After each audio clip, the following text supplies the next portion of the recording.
Guys, welcome to my channel commerce by Shivani Sahu. आज के इस वीडियो में हम डिस्कस करने जा रहे हैं कैपिटल बजटिंग के बारे में, इसका इंट्रोडक्शन और इसके फीचर्स और भी बहुत सारे पॉइंट्स हम यहाँ पे डिस्कस करने वाले हैं इस वीडियो में। सो इस वीडियो को एंड तक जरूर देखिएगा। कैपिटल बजटिंग होता क्या है, इसे एक एग्जाम्पल के थ्रू हम यहाँ पे समझने की कोशिश करते हैं।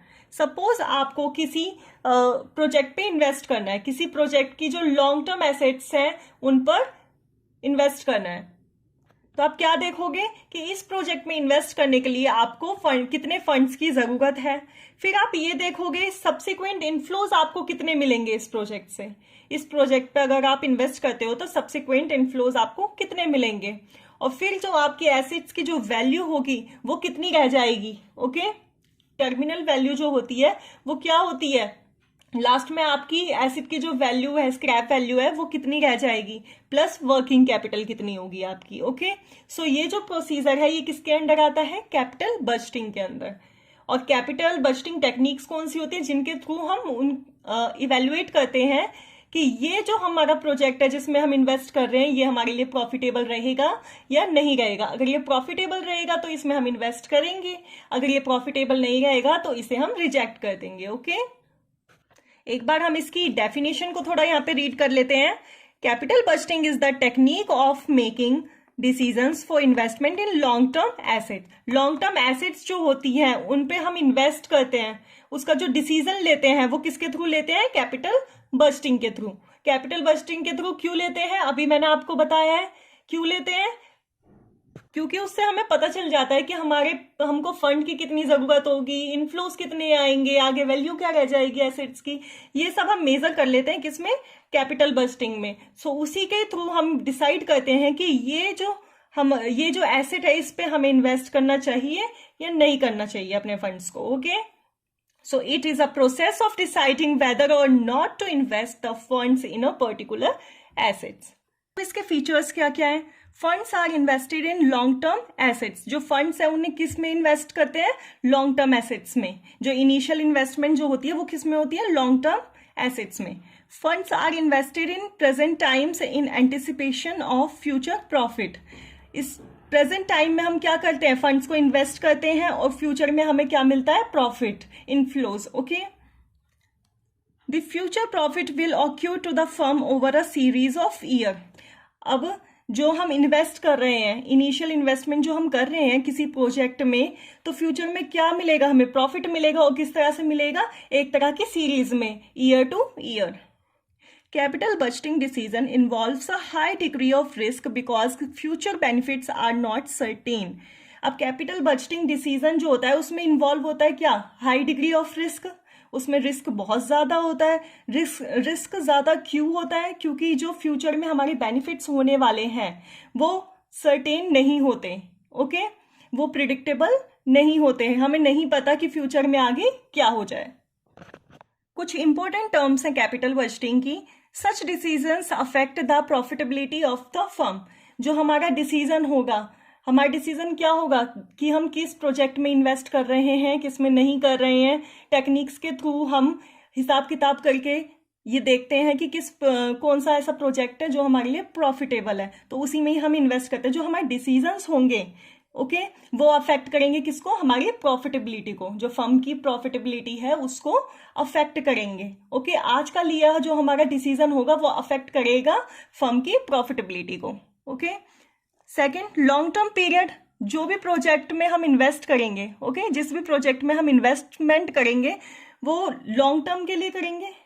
ओके, 5 years भी हो सकती है, 10 years भी हो सकती है। लॉन्ग टर्म पीरियड के लिए हम इन्वेस्ट करते हैं। ओके, जो कि हमारा एक तरह से मैच्योरिटी पीरियड भी होता है कि ये कब तक के लिए प्रोजेक्ट रहेगा और इस पे कितने इनफ्लोज हमें, मतलब कितना प्रॉफिटेबल रहेगा, कितने प्रॉफिट्स हमें मिलेंगे, कितने इनफ्लोज हमारे पास आएंगे। ओके, ये सब।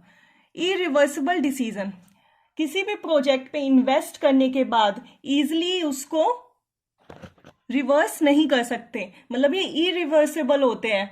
एक बार जो डिसीजन ले लिया जल्दी से उसे रिवर्स नहीं कर सकते आप। Okay, involvement of large amount of funds. अब किसी भी प्रोजेक्ट में इन्वेस्ट करने के लिए आपके पास क्या चाहिए, ज्यादा अमाउंट में फंड। ओके, आपने किसी प्रोजेक्ट में इन्वेस्ट किया है तो उसके लिए आपको ज़्यादा से ज़्यादा फंड्स की ज़रूरत होगी। प्रोजेक्ट में कितना फंड्स चाहिए हमें, उसके अकॉर्डिंग हम इसकी क्या करेंगे, कैपिटल बजटिंग करेंगे। रिस्क, अब रिस्क तो ज़्यादा होता ही है क्योंकि जो हमारा फ्यूचर है, जो हमारा फ्यूचर है वो नॉट सर्टेन है। ओके, हमें नहीं पता फ्यूचर में क्या हो जाएगा, हमारे बेनिफिट्स आएंगे या लॉस आएंगे, हमें फ्यूचर के बारे में नहीं पता।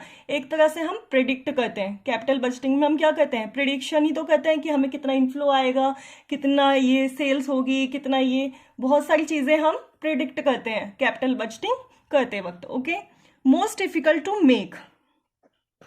अब कैपिटल बजटिंग का जो डिसीजन है, ओके, डिसीजन बनाने में बहुत ज़्यादा प्रॉब्लम्स का हमें सामना करना पड़ता है।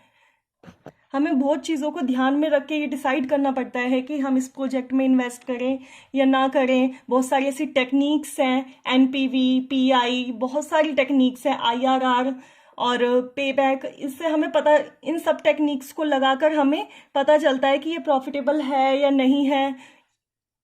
सो किसी भी प्रोजेक्ट में इन्वेस्ट करने से पहले बहुत सारी चीज़ें करनी होती हैं।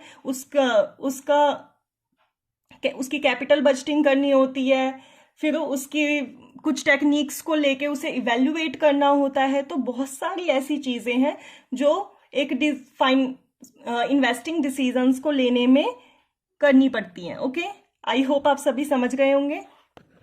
तो ये डिफ़िकल्ट क्यों होता है डिसीजन लेना, इसलिए डिफ़िकल्ट होता है क्योंकि इसमें बहुत सारी चीज़ों को ध्यान में रखना पड़ता है कि ये प्रोजेक्ट आगे जाके हमारे लिए प्रॉफिटेबल रहेगा या नहीं रहेगा, हमें इसमें इन्वेस्ट करना चाहिए नहीं करना चाहिए, उसे इवेल्युएट आप करके देखोगे। ओके, सो बहुत सारी चीज़ें हैं जो डिफ़िकल्ट बनाती हैं इस डिसीजन को लेने में। ओके, अब इसके ऑब्जेक्टिव्स हम पढ़ लेते हैं। Objectives of capital budgeting.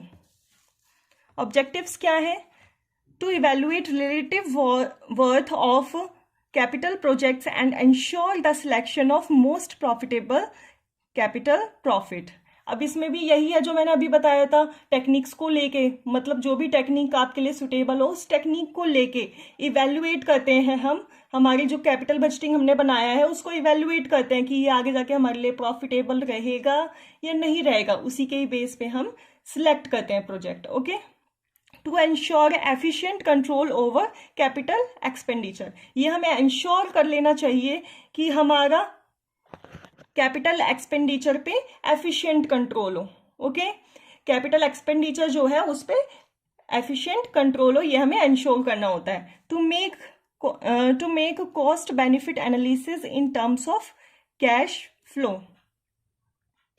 जो हम कॉस्ट बेनिफिट्स हैं उन्हें एनालिसिस करना चाहिए, किसकी टर्म में, कैश फ्लो की टर्म्स में। To provide for cash needs for the fulfilment of capital project. Capital budgeting जो हम करते हैं उसके थ्रू हमें पता चलता है कि हमें कितने कैश की ज़रूरत है ताकि हम अपने प्रोजेक्ट को फुलफिल कर सकें। ओके, जो हमारा प्रोजेक्ट है उसे फुलफिल कर सकें। To ensure maximization of profit by analyzing the impact of capital expenditure on profitability of the enterprise। हमें इंश्योर करना चाहिए कि कितना ज़्यादा प्रॉफिट होगा कैपिटल एक्सपेंडिचर को एनालाइज करने के बाद। ओके, कितना हमारा खर्चा आएगा, कितना हमें उस पर बच रहा है, ये सब हमें पहले ही देख लेना चाहिए किसी भी प्रोजेक्ट में इन्वेस्ट करने से पहले। ओके, अब प्रॉब्लम्स क्या क्या आती हैं कैपिटल बजटिंग में? तो प्रॉब्लम्स क्या क्या आती हैं? सबसे पहले तो ये बहुत रिस्की होता है क्योंकि ये हम प्रिडिक्ट करते हैं। ओके, ये प्रिडिक्शन पे बेस्ड होता है। फ्यूचर जो होता है हमारा अनसर्टेन होता है, हमें फ्यूचर के बारे में पता नहीं होता, हम सिर्फ प्रिडिक्ट करते हैं। प्रिडिक्शन के बेस पे ही हम कैपिटल बजटिंग करते हैं। ओके, तो इसमें बहुत ही ज़्यादा रिस्क होता है। टाइम एलिमेंट, अब जो आपके डिस्काउंटेड या फिर कंपाउंडेड जो होते हैं उस पर हम टाइम वैल्यू ऑफ मनी को कंपेयर कर सकते हैं, लेकिन जब हम अकाउंटिंग को लेके कैलकुलेशंस करते हैं तो उसमें हम time of value of money को कंसीडर नहीं करते। ओके, डिफिकल्ट टू मेजर, इसको मेजर करना बहुत डिफिकल्ट है। बहुत सारी टेक्निक्स हैं, उन टेक्निक्स को हमें अप्लाई करना होता है और फिर उनकी रैंकिंग करनी होती है, तो मेजर करने में बहुत डिफिकल्टी होती है। कैपिटल राशनिंग, अब कैपिटल राशनिंग क्या होता है? कोई फर्म है, ओके, कोई फर्म है, अब उसने बहुत सारे प्रोजेक्ट्स जो हैं उसने अंडरटेक किए हैं, उसने बहुत सारे प्रोजेक्ट्स अंडरटेक करे हैं, लेकिन उसके पास जो फंड्स है वो तो लिमिटेड है।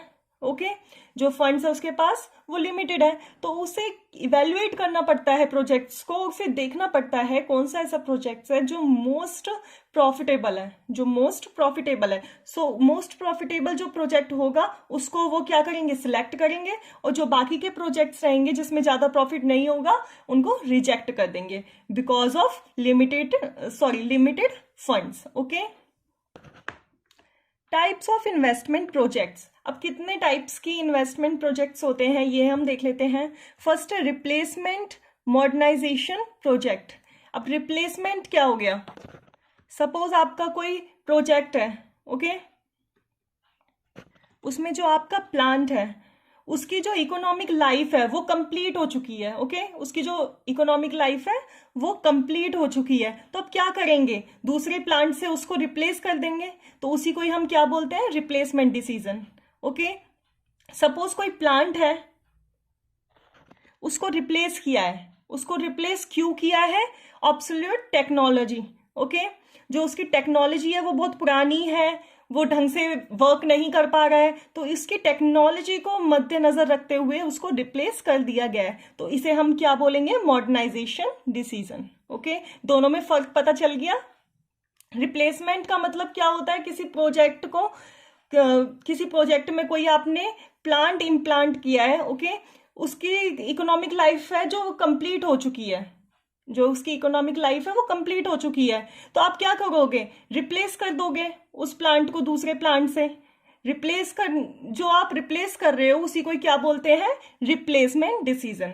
अब जो आपने रिप्लेस किया है प्लांट वो क्यों किया है, ऑब्सोल्यूट टेक्नोलॉजी के कारण, मतलब जो उसकी टेक्नोलॉजी है बहुत पुरानी है, मतलब किसी काम की नहीं है, इसलिए आपने उसको रिप्लेस किया है, तो उसी को ही हम क्या बोल देंगे, मॉडर्नाइजेशन डिसीजन।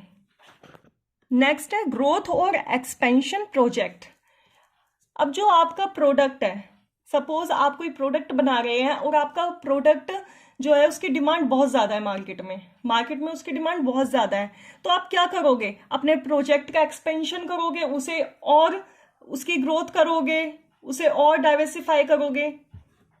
सो किसी भी प्रोजेक्ट का एक्सपेंशन करना, ओके, उसकी लिमिट्स को बढ़ाना, उसमें थोड़ी ग्रोथ करना, उसी को ही क्या बोलते हैं, ग्रोथ और एक्सपेंशन प्रोजेक्ट। नेक्स्ट है diversification project. When the firms wants to enter into new product line or new market, the diversification takes place. जब भी आप किसी न्यू प्रोडक्ट लाइन में एंटर करते हो या फिर किसी न्यू मार्केट में एंटर कर रहे हो, तो आप क्या करोगे, डाइवर्सिफिकेशन करोगे। ओके, आपको रिसर्च करनी होगी, डेवलपमेंट के लिए मार्केट रिसर्च करनी होगी, एडवर्टाइजिंग करनी होगी, प्रमोशन करना होगा। सो बहुत सारी चीजें हैं जिनके लिए आपको डाइवर्सिफिकेशन करना पड़ सकता है। नेक्स्ट है न्यू प्रोजेक्ट्स, न्यू फर्म। अब कोई न्यू फर्म है, वो क्या करना चाहती है, बाय करना चाहती है न्यू एसेट्स को बिजनेस के लिए, तो अब जो फाइनेंस मैनेजर होगा वो क्या करेगा, एनालाइज करेगा और इवेल्युएट करेगा जो भी उसकी प्रोजेक्ट्स होंगे जिसमें वो इनिशियल इन्वेस्टमेंट करेगा, उसको इवेल्युएट करेगा, कैपिटल बजटिंग करेगा। ओके, सो न्यू प्रोजेक्ट में क्या होता है, एक फर्म जो है, न्यू फर्म, वो इंटरेस्टेड होती है न्यू एसेट्स को बाय करने के लिए अपने बिजनेस के लिए, तो जो उनका फाइनेंस मैनेजर जो होगा वो क्या करेगा, कैपिटल बजटिंग करेगा, उस प्रोजेक्ट से रिलेटेड, जो भी प्रोजेक्ट वो स्टार्ट करना चाहता है उससे रिलेटेड वो क्या करेगा, कैपिटल बजटिंग करेगा। कैपिटल बजटिंग करने के बाद वो इवेल्युएट करेगा, क्या करेगा, इवेल्युएट करेगा कैपिटल बजटिंग टेक्निक्स को यूज करके कि ये मेरे लिए प्रॉफिटेबल रहेगा या नहीं रहेगा। फिर उसके बाद वो डिसीजन लेगा कि मुझे इसमें इन्वेस्ट करना है या नहीं करना है। ओके, नेक्स्ट है मैंडेटरी प्रोजेक्ट्स। अब मैंडेटरी प्रोजेक्ट्स कौन से प्रोजेक्ट्स होते हैं जिनका बिजनेस से कोई लेना देना नहीं होता। ओके, बिजनेस के अंडरटेकन नहीं आते, ये किसी पर्पस के लिए किए जाते हैं, समहाउ लीगल रिक्वायरमेंट्स के लिए। ओके, लीगल रिक्वायरमेंट्स को पूरा करने के लिए ये जो प्रोजेक्ट होते हैं ये किए जाते हैं। ये प्रोजेक्ट्स कौन से होते हैं, जैसे पोल्यूशन को कंट्रोल करना, उनकी फैक्ट्री से जो पोल्यूशन हो रहा है उसको, उसके लेवल को कंट्रोल में लाना। ओके, ये जो इसका हो गया मैंडेटरी प्रोजेक्ट हो गया है, जिसका बिजनेस से लेना देना नहीं है लेकिन लीगली इसका लेना देना है। नेक्स्ट है kinds of capital budgeting decision. अब कैपिटल बस्टिंग डिसीजंस जो होते हैं वो कितने काइंड्स के होते हैं, कितने टाइप्स के होते हैं। तो फर्स्ट है एक्सेप्ट रिजेक्ट डिसीजन। अब इसमें क्या होता है, वही जो मैं अब तक कहानी आपको बताती आ रही हूँ, एक तरह से वही कहानी है जो मैं दोबारा रिपीट करने जा रही हूँ यहाँ पे। एक्सेप्ट रिजेक्ट डिसीजन में क्या होता है, आपके पास सपोज बहुत सारे प्रोजेक्ट्स हैं, आपके पास बहुत सारे प्रोजेक्ट्स हैं जिनमें आप इन्वेस्ट कर सकते हो। सो आप क्या करोगे, उन प्रोजेक्ट्स को लेके उनकी कैपिटल बस्टिंग करोगे और कैपिटल बस्टिंग टेक्निक्स के थ्रू उनको इवेल्युएट करोगे, तो आपको पता चलेगा कि कौन सा प्रॉफिटेबल है कौन सा नहीं है। तो जो प्रॉफिटेबल होगा उसको एक्सेप्ट कर लोगे और जो प्रॉफिटेबल नहीं है उसको रिजेक्ट कर दोगे। ओके, यही मैं अब तक आपको बताती आ रही हूँ।